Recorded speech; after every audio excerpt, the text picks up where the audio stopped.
The following is a Hoop Ball presentation.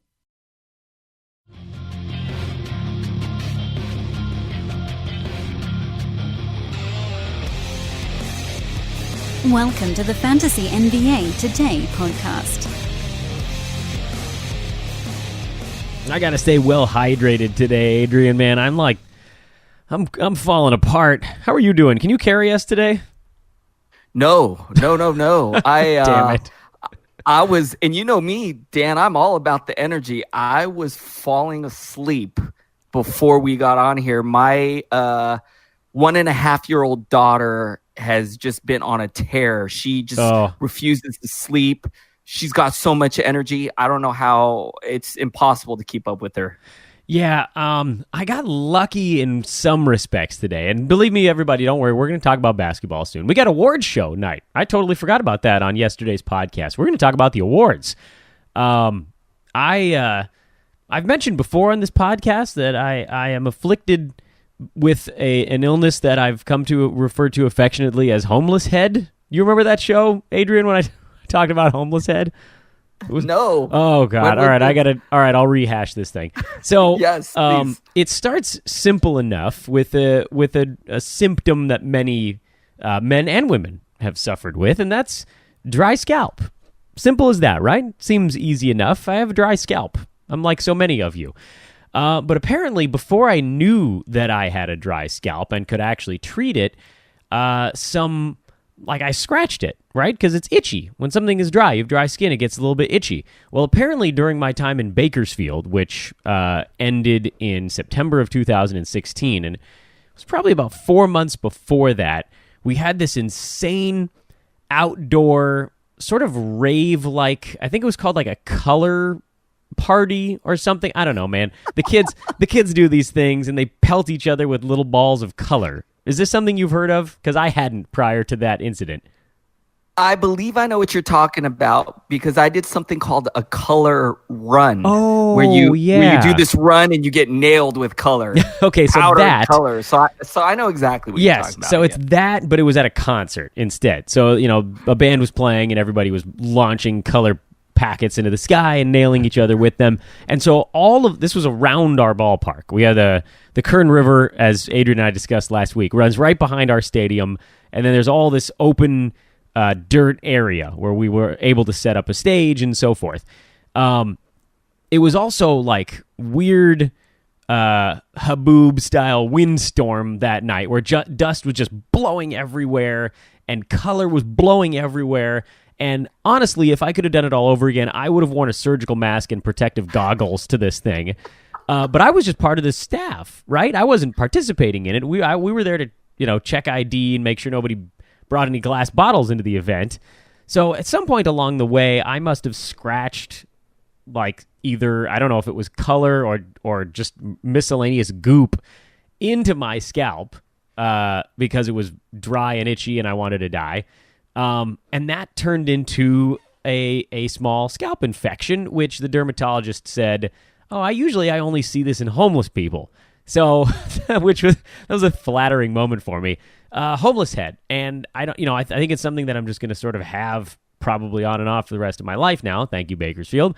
And so I'm in the middle of a treatment for it now, which requires like multiple things being massaged into my head multiple times a day. There's an antibiotic course that goes along with it.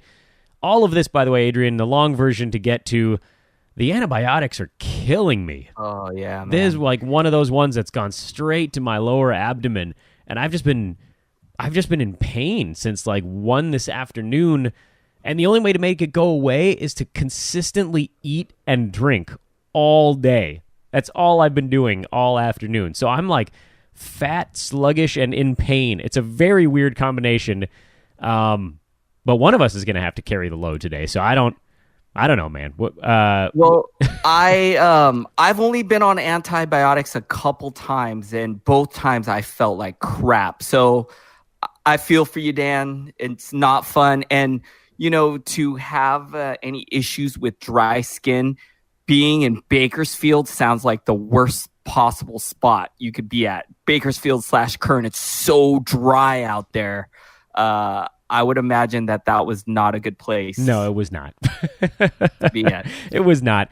Welcome to Fantasy NBA Today, everybody. The show where Dan tells you how his head is falling off. Our pets' heads are falling off. We had awards day. We also have a promise of free agency. I talked about that on yesterday's pod that Adrian and I were going to talk free agents. I'll get into that a little bit.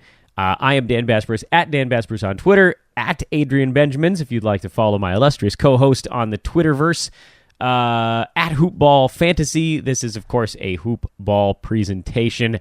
Without further ado, the awards. Adrian, you want to trade off just reading who won things and then we can talk about it? Does that feel like a reasonable way to get through this stuff? Sure. Would you mind if I went first? After all, absolutely, my man. Where do you want to start? I guess we'll start with the first award of the night, and it was Rookie of the Year, and I really can't complain. Ben Simmons won for Rookie of the Year, and I think he was the best rookie this year. And I know a lot of people would say that they might prefer Donovan Mitchell, and I definitely can't argue with that. Donovan Mitchell was fantastic this year, but I just think that Ben Simmons, he was really good from start to finish, where Donovan Mitchell kind of got off to a slow start.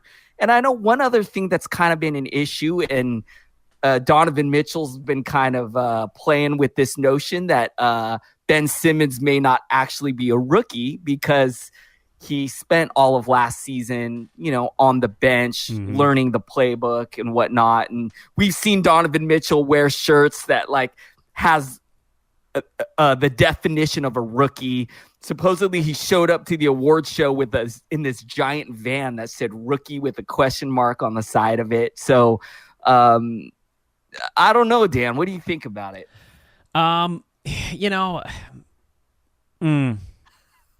It's honestly tough. I think you got to go by the book, and in this particular case, it's right. I'm glad they didn't split it. That would be a bad precedent to set. Then everybody would want it split every year. The only way you get around that is at some point down the line you could do an Eastern and Western Conference Rookie of the Year, but that sort of takes a little bit of the oomph out of the overall award. Ben Simmons had a better season from start to finish.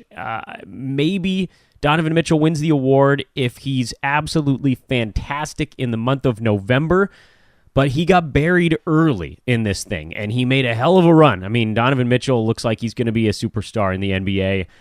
His skill set is that trademark superstar skill set of flying through the air and fancy shots and finishing around the rim and all those really cool things that you want in a guy on your basketball team. But Ben Simmons got off to this incredible start this season, and even though you could argue that there were a couple of little blips along the way, he was great. That type of consistency from a rookie playing in a system for a team that had a really good year and that he was a massive part of, right? And that's the other side of it. And we're going to get to Defensive Player of the Year as well. That obviously ties into this Utah discussion. But Utah was pretty bad when Rudy Gobert was out. And I know that that's when Donovan Mitchell was putting up his biggest numbers, but they didn't translate to wins the way that they did when they had their defensive guy back, who I think probably a more important player on the Utah Jazz overall. So, when you roll that all together, the impact that Simmons had on the Sixers, the year he had, which was, large, almost unprecedented, I don't care that he didn't play the previous year. I don't. I know he's a year older. Yeah, he got to work out with an NBA team for a while, but it's not like he's 25, right? He's still a kid. He's still super young. So, yeah, I'm okay with it, and I think it's just how it's going to have to be. And guys are going to miss their rookie season. It's not the first time this has happened either, right? With Blake Griffin did the same thing.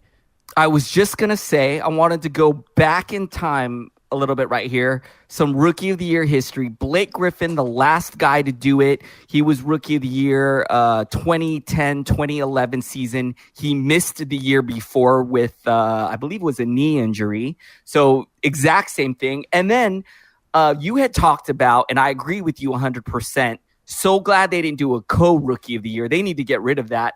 Last time that was done in 1999 with Elton Brand and Steve Francis.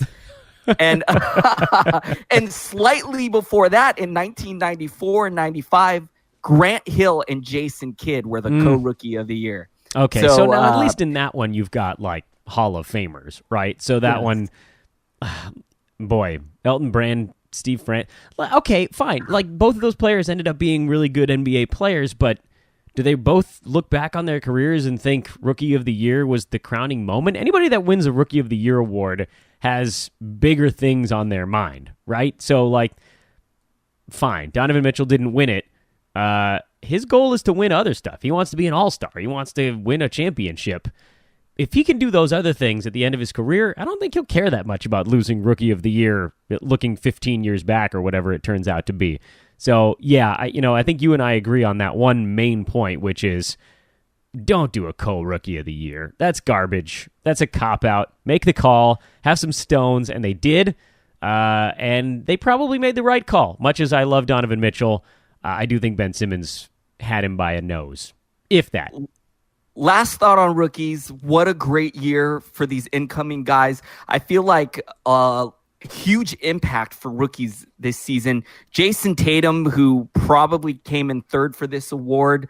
What an amazing year he had. So 3 guys that I think we are going to just really enjoy watching in the future, and 3 guys who hopefully are going to be elite fantasy assets going forward. So do you think Jason Tatum is going to be a superstar in the NBA? That's a question that's bugging me a little bit. You know what? You and I had this conversation, actually. I do. I believe in Jason Tatum. I think he's going to be an all-star, an elite player. You know what? Not even for fantasy purposes. In fact, I think he's kind of hurt a little bit being on the Boston Celtics because they have so many weapons. I think just reality purpose-wise, Jason Tatum, I mean, Dan. Yeah, I'm in the minority on that one. I know. We may not be scratching the surface yet on this guy, which is scary. I mean, that's scary to think that this guy can get better than he is right now. Yeah, I'd like to see him turned loose on a bad team. Because right now, the efficiency side of things is really impressive, but I don't feel like we've seen the Donovan Mitchell type gear for him. The, like, I'm just going to go do crazy stuff. Donovan Mitchell reminds me, I know everybody's talking about Dwayne Wade, but he did some sort of Kobe-esque stuff at times this year where it was just like, oh my God, this guy is a stone cold killer. And I don't know. And I didn't see it in Jason Tatum, not necessarily because he doesn't have it, but because, like you said, he's sort of part of this greater whole in Boston. They're a better team offensively around him than the periods we got to see Donovan Mitchell. And I know that, like, you could argue Utah was a very good team also, but there were stretches where Donovan Mitchell didn't have any help on the offensive side. When Gobert was down, when Ricky Rubio was down, I mean, it was Mitchell and Derek Favors and Smokin' Joe, who obviously we love, but, like, you're talking about a lone wolf in terms of an offensive load. So I don't know. I mean, maybe that's why I'm not sold. I know I'm in the minority on the Jason Tatum side, and I had this conversation with the guys on the Lakers podcast, and they thought I was crazy too. And I probably am wrong. I'm willing to admit that. In last season's draft, Dan, what was really interesting is a lot of people thought that the Celtics could take Josh Jackson, and that and it would have been really interesting to see Josh Jackson end up on the Celtics and maybe Jason Tatum on the Suns. Like, how different would that have been? Wow. And how crazy, just like you said, Jason Tatum being on a team similar to Donovan Mitchell's role, where he's like the guy. Yeah, go get it. Go get it. Yeah. So, it's really interesting that a lot of what happens with these rookies not only is just how good they are, but it's like the team they get drafted on. Fit matters so much it does. To how they develop and what happens with their career. So really interesting. Yeah. I don't know. Next on the list, Victor Oladipo, the most improved player. Does this award go 25% to Russell Westbrook for turning Oladipo into a turd for a season? I'm going to say no, because where was Victor Oladipo before the Thunder? He was getting Scott Skiles right out of this thing. Yeah. I you know what? I completely agree with this award 100%.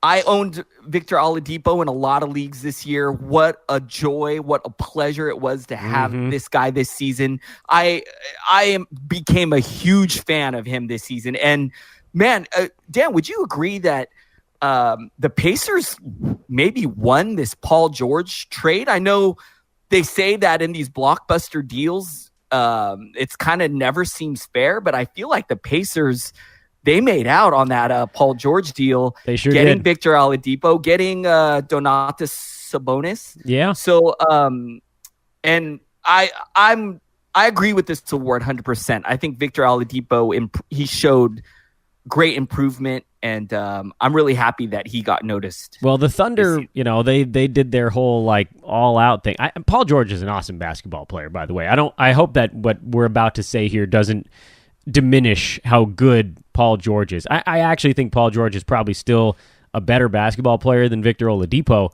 but in terms of fit, everything just worked out. They were able to clear out a little bit of room on the salary side. They brought in Darren Collison, who was a really nice fit.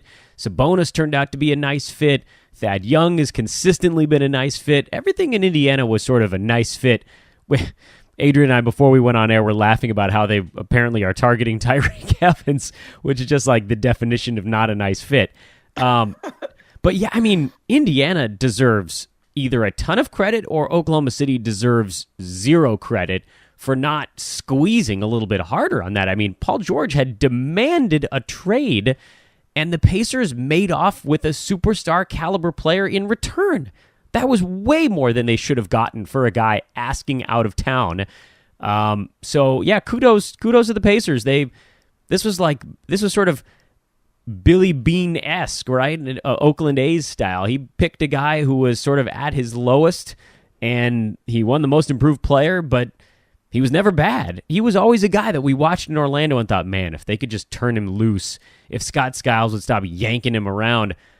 A lot of us drafted him in Oklahoma City thinking that maybe he'd see an efficiency spike playing big minutes next to a guy like Westbrook.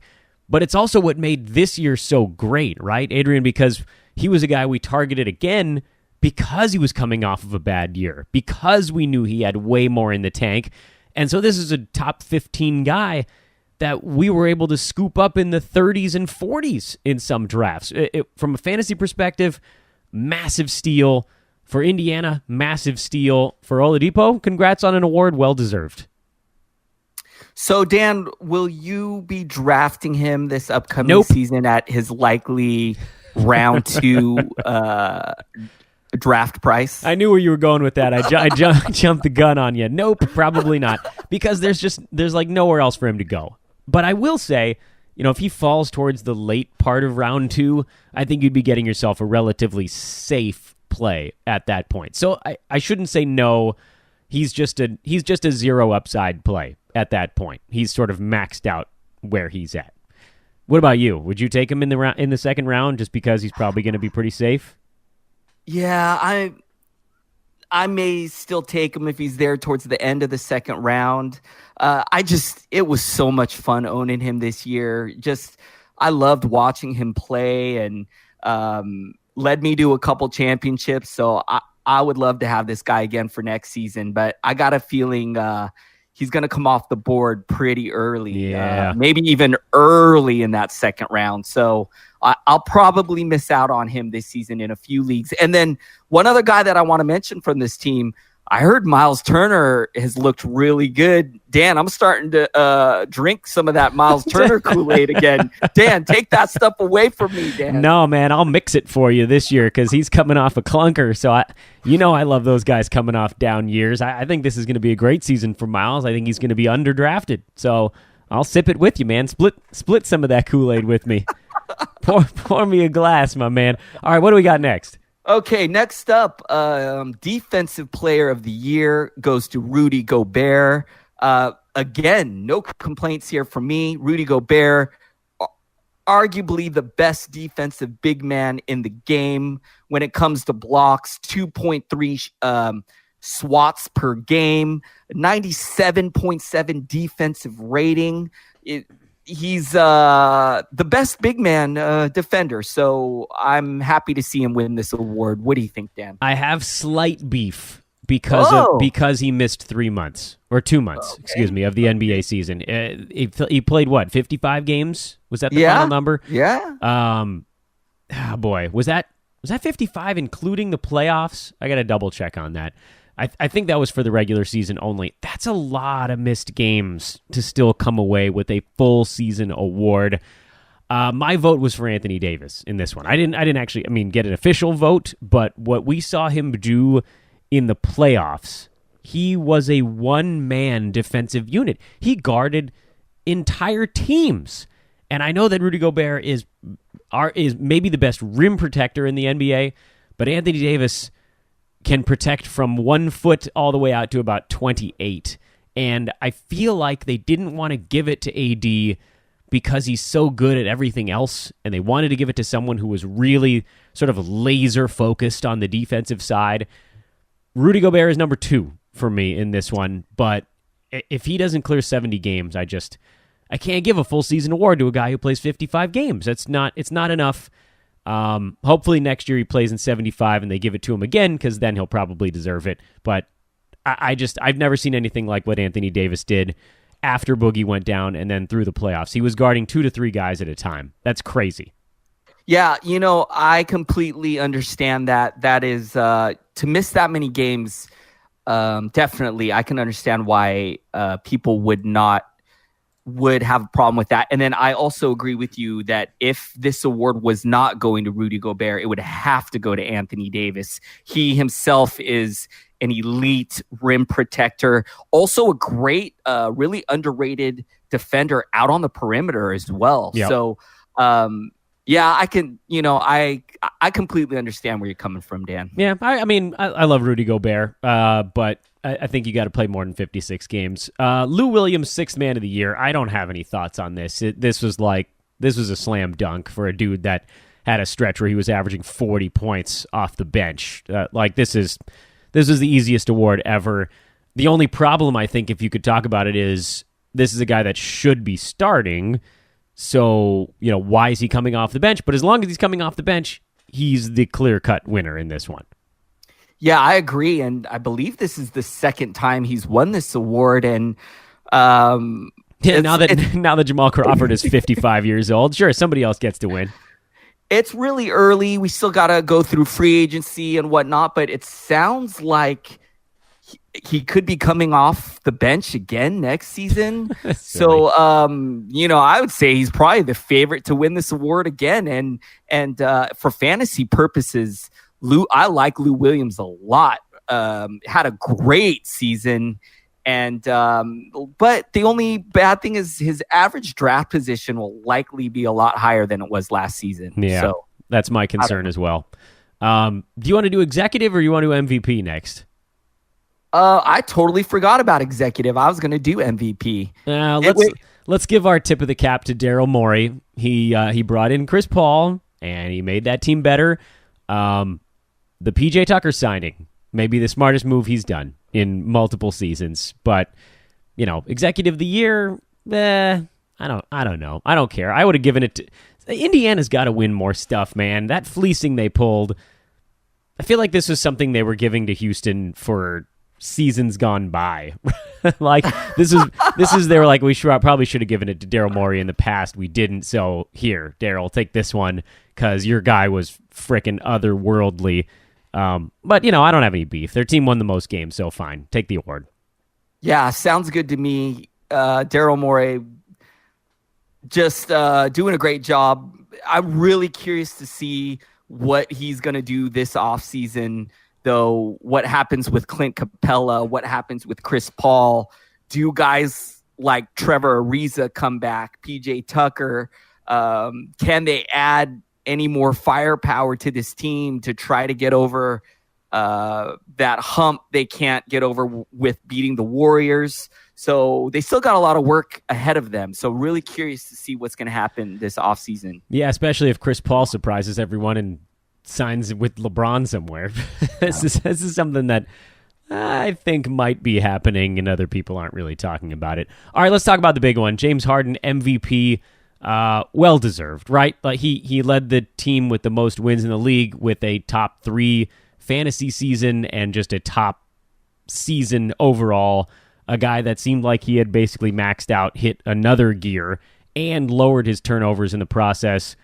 Fantastic season, well deserved award for a dude that I think we can, and I mean this, of course, I know that this term has taken on sort of a bad connotation lately, but I don't mean it that way. He is really a savant at basketball because he's not the biggest leaper. He's not the fastest guy out there. He's so brilliant at getting where he needs to go on a basketball court. It boggles the mind, and there were like 2 or 3 years where I kind of disliked James Harden's game. But the more I watch it, the more I realize he's picked it apart. It's like he's studied the rules of the game, and he can make his body do things that other people can't to exploit the weird little loopholes in the rules. And so he gets to take 10 free throws a game, and they are actually fouls, and people hate it, but it's brilliant. So, James Harden, I tip my cap to you. You've solved basketball. Now he just wants to win a championship. Adrian, what do you think? Yeah, I absolutely agree. No complaints here. James Harden was the best player in the league. I'm just shocked how he has improved. He was the best scorer. I believe he was the top scorer in the league, number 2 in assists. His team had the best record in the NBA. And you're absolutely right. How he creates the contact he does, he's made it an art form. And he's completely mastered the art of drawing fouls, mastered the art of the step-back 3. This is a move that wasn't even in the league 5 years ago. And now it's a move that all of the young guys coming in need to know. And James Harden, one of the forefathers of the step-back 3. Yes, he is. And, yes, he is. I'm just curious to see where he goes from here. It's just... I don't know, Dan. It's just crazy. Yeah, I think he's going to study the rules of the league and figure out some other way to mess with. I'm like, the rule of the gather. That's the one that everybody talks about. How do they gather the basketball? He's mastered gathering the ball. It's crazy. I don't know how he pulls off what he pulls off. It's unbelievable. And he is the MVP. And I know that you could talk about LeBron, but you got to give it to the guy who led his team to a league high in wins. And that was an easy one, especially after Westbrook won it last year with Harden as the runner-up. This was the clear-cut. The story pointed to him, and he had the season to back it up. So, hey, wait, real quick, for fantasy purposes, are you pretty high on James Harden? He's like, if you got one of those top few picks, he's a guy you can grab where I think you can feel pretty comfortable with it, right? Like there isn't really any other gear he can hit at this point. He's not going to average 38 points a game or something like that. But the floor is so high for a guy like that. You can draft him 3rd overall, and you can say to yourself, the worst case scenario, this guy's going to be like 6th. Let's say a guy like LeBron James somehow joins the Houston Rockets. Would you downgrade James Harden? Yes, considerably. Okay. But I don't think he's going there. No. I think if anything, they lose a guy before they gain another superstar. I think they have. I mean, honestly, they might have won the Western Conference had Chris Paul not gone down. Yeah. Right. Yeah. That's pretty remarkable. Yeah, he's. I'm not high. I'm not low. I'm just sort of okay with James Harden. He usually plays more than 72 games. He was able to relax a little bit, but you get a great year out of him, and you're not going to get a bad one. Very easy pick to make overall, but I don't think I'd ever take him first just because he'd have to get to some other plateau that he was at briefly, but I think it would require Chris Paul leaving, and man, I don't know how you can sustain that type of thing over an entire season. Quickly here, we had a couple of questions on Twitter about the free agent class before we get towards the end of this podcast.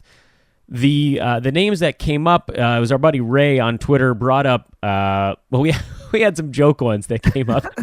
We were asked to talk about Luke Ridenour and Lance Stevenson. Please no. Just kidding. Dimitri, that's a good one, man. We appreciate that input. And then is our buddy Josh Lloyd over at Basketball Monster, who asked about Lance Stevenson, and I replied that I needed to drive to Adrian's house to blow seductively in your ear while we do the podcast. But the legitimate ones we got were Boogie, Jeremy Grant, and Joe Harris.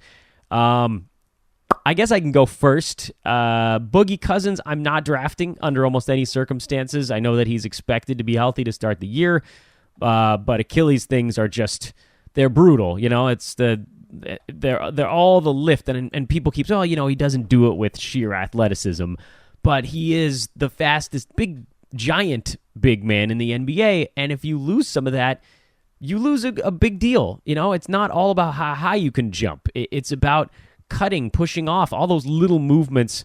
So I want nothing to do with him. For a guy like Joe Harris, obviously it depends largely on where he ends up. If somebody gives him a bunch of money to go play big minutes, he was great with the Nets when he actually had an opportunity. And then the last name on that list was Jeremy Grant. I like Jeremy Grant. I think he's getting too much hype, which bugs me a little bit. I think, Adrian, you and I may have even talked about him when we did a Thunder show, in the hopes that people would sort of not talk about Jeremy Grant, and he would end up maybe coming back to OKC and jumping Carmelo Anthony. If he ends up on a team where someone says you can play 30 minutes, you could pair him with a good foul shooter and get a pretty good defensive specialist on your team. But I really want people to stop talking about him because it's killing me. He's a guy that I was going to look at, but the more people discuss him, the less I want him. Yeah, I agree. I think Jeremy Grant has to be in the right system. He's got to be paired with the right players around him to be really productive. And I'm not sure if he'll be on the Thunder next season. I know Carmelo Anthony has opted in. Yeah. And I don't know if they'll be able I'm sure they're pretty disappointed about that. $29 million. Oh, my God. Oh, my God. So, I mean, I agree with that. And with Joe Harris, I read that Sean Marks, the GM of the Nets, he would really like to keep Joe Harris. And if Joe Harris stays on the Nets, he's not really someone that I'm targeting. Neil and I talked on that show, the Nets review show. The Nets are so log jammed out on the wing. Alan Crabb, Karis LeVert, D'Angelo Russell, Damari Carroll, Rondé Hollis Jefferson. It's just too many mouths to feed out on the wing there. So Joe Harris, not someone I'm super excited about unless he goes to a team that's really lacking wing depth. And then I agree with you 100% on Boogie Cousins, Dan. I'm very aggressive about staying away from injury-prone players or guys coming off of serious injuries. Like kind of similar what we saw from Zach LaVine coming off a major injury. He didn't look right this year. Minutes were limited, didn't play in back-to-backs. We could see something similar with Boogie Cousins. So, just from name value alone, he might still be someone that's drafted in like the top 4 rounds. So, I won't be drafting Boogie Cousins this year.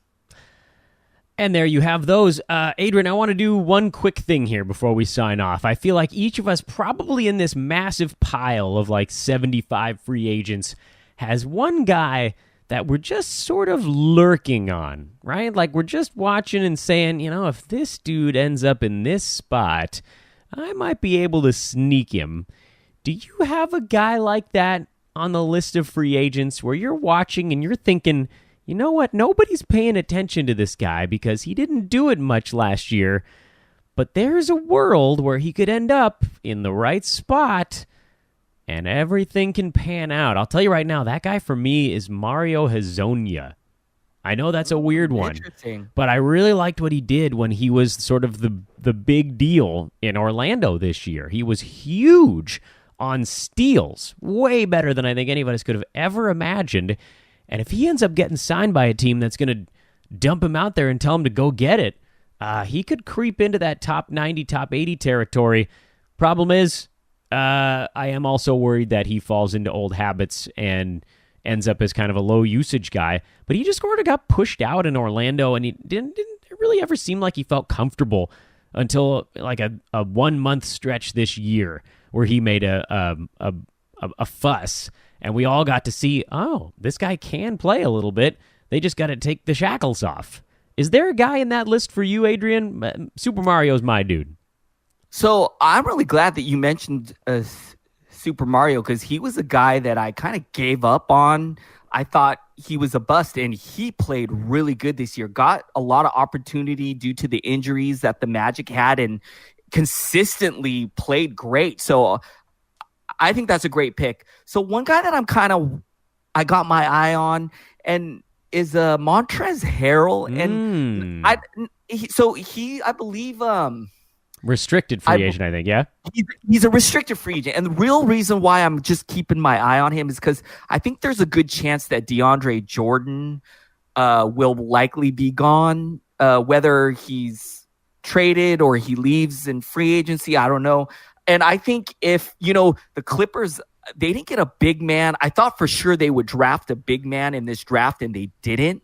They went real guard heavy. So I think if DeAndre Jordan goes, I think Montrezl Harrell could be a real sneaky I like it. value. Yeah. I like so it. He's someone I'm watching. I like it. I'm a big fan. That's it, guys. If you have any more questions on free agents, hit us at Adrian Benjamins, at Dan Vespris. I will be solo on tomorrow's show. I'll be talking to Neil on Thursday. And then, Adrian, you and Neil have Friday's show. And then next week, free agency. This is it. Like, it's crazy. It's so awesome, Dan. It's like, one of the reasons why I love the NBA so much, it feels like it never stops. Like, we just get done with the draft, free agency. Yeah. We get done with free agency, summer league. Yeah, when is the break? By the way, me and some of my buddies, we're hoping to get out to Las Vegas for summer league, and I'm really excited for that. We're gonna have to do a show where you radio in from Vegas. So bring your stuff. That would be awesome. Bring your stuff. We'll have you live on the ground, and we can Skype you in. We'll do it over the phone. Easy peasy. That sounds great. That sounds outstanding, Adrian. Thanks a bunch, my man. Thank you very much, Dan. We woke up. They said we couldn't do it, but we did it. We woke up. He's Adrian Benjamins. I'm Dan Vespris. Have a wonderful Tuesday, everybody. Again, I'll be back with you solo tomorrow. We'll talk a little bit more free agency stuff. Just get you ready for what's coming next week. Might go through the list a little bit more fine-tooth comb-y and just kind of break it down the way Brew has, let you know what's going on over at Hoopball. Go to hoop-ball.com. You can check out Brewski's 2018 Hoopball free agent rank list. In total, 73 names that Brew has lined up, and he's getting ready to give teams grades on where these players end up and how much they are getting paid. Again, he's Adrian, I'm Dan. This is a Hoopball presentation. It's Fantasy NBA Today. We'll talk to you tomorrow.